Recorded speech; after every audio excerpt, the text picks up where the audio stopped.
Il est 19h sur Andomédia. Mesdames et messieurs, bonsoir. Voici la une.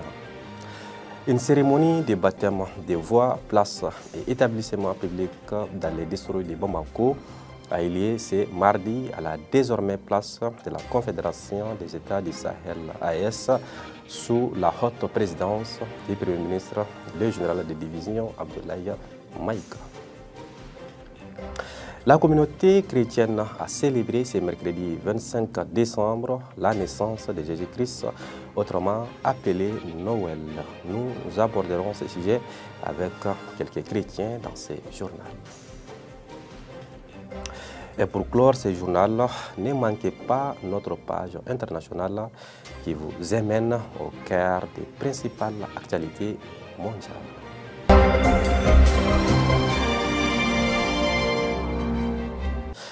Je disais tantôt, dans le but de redonner aux Maliens son honneur, sa dignité et de réhabiliter nos héros nationaux, le chef du gouvernement, le général de division Abdoulaye Maïga, a présidé ce mardi à la désormais place de la Confédération des États du Sahel AES la cérémonie de baptême des voies, places et établissements publics dans les districts de Bamako.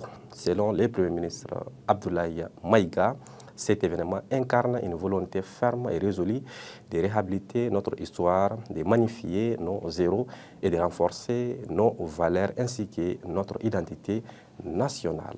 On suit. C'est avec un profond sentiment de fierté nationale et de responsabilité historique que je prends la parole aujourd'hui à cette cérémonie solennelle de baptême des voies, places, des établissements publics dans le district de Bamako, ici à la nouvelle place de la Confédération des États du Sahel. Je tiens par la même occasion à renouveler mes remerciements à son Excellence le général d'armée Assimi Goïta, président de la transition, chef de l'État, pour la confiance placée en nous. Lors du Conseil des ministres inaugural, il a tenu à exprimer toute sa vision à travers la lettre de cadrage en 8 points, devenue la boussole du gouvernement. Distingués invités, mesdames et messieurs, je voudrais ensuite remercier les autorités politiques et administratives, les responsables des collectivités territoriales et les autorités et légitimités traditionnelles du district de Bamako, ainsi que les membres de la Commission nationale de baptême des lieux publics pour la mobilisation et l'organisation de cette cérémonie. Cet événement incarne une volonté ferme et résolue de réhabiliter notre histoire, de magnifier nos héros et héroïnes et de renforcer nos valeurs et notre identité nationale. La République du Mali, berceau de vastes et puissants empires et royaumes, est l'héritière d'une civilisation millénaire riche et rayonnante.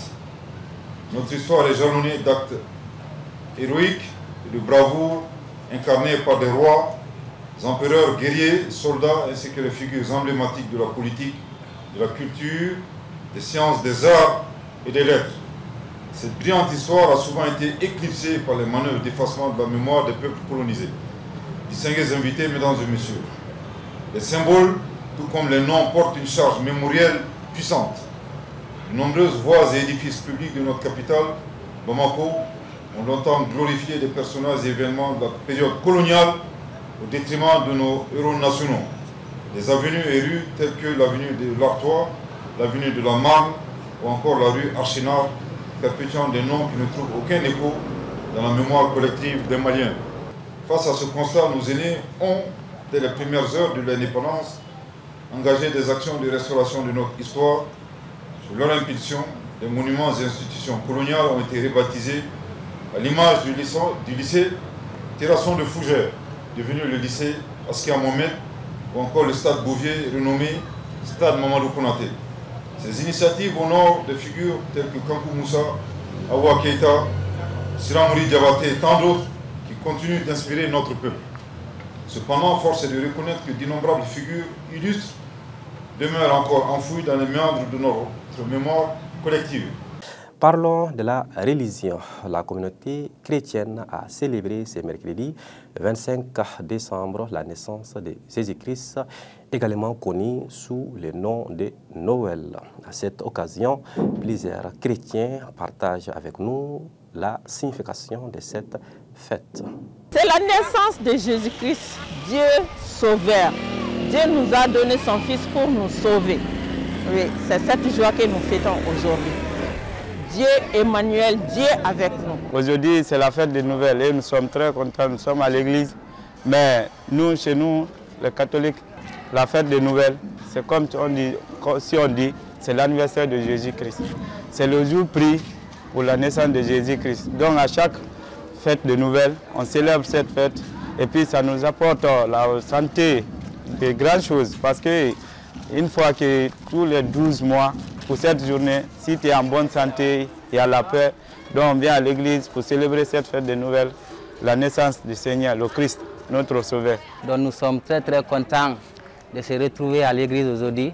Donc il y avait plusieurs mondes dans cette église aujourd'hui. Nous sommes très contents pour la naissance de Jésus-Christ. Et nous clôturons ce journal avec la page internationale.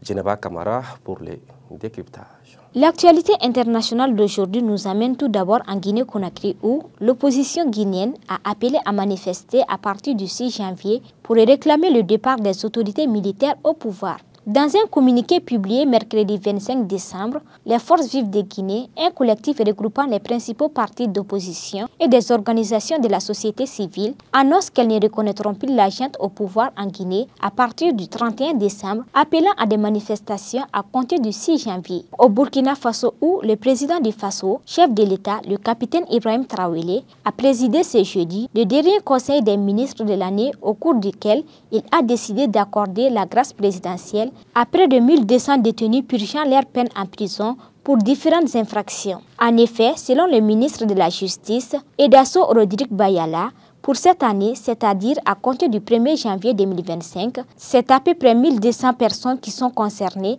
par cette remise de peine. Terminons cette actualité internationale au Ghana où le président sortant, Nana Akufo-Addo, a félicité le président élu et les députés élus et a exprimé sa profonde gratitude à ses compatriotes pour l'honneur de servir le Ghana en tant que président de la République. Akufo-Addo a, lors de son dernier message de Noël en tant que président du Ghana, exprimé dans la soirée du mardi 24 décembre 2024 sa gratitude à la nation et formulé ses bons vœux à son successeur qui prêtera serment le 7 janvier 2025. Et c'est sur cette page que nous bouclons cette édition. Merci de l'avoir suivi et nous souhaitons joyeuses fêtes de Noël à toute la communauté chrétienne. Merci beaucoup.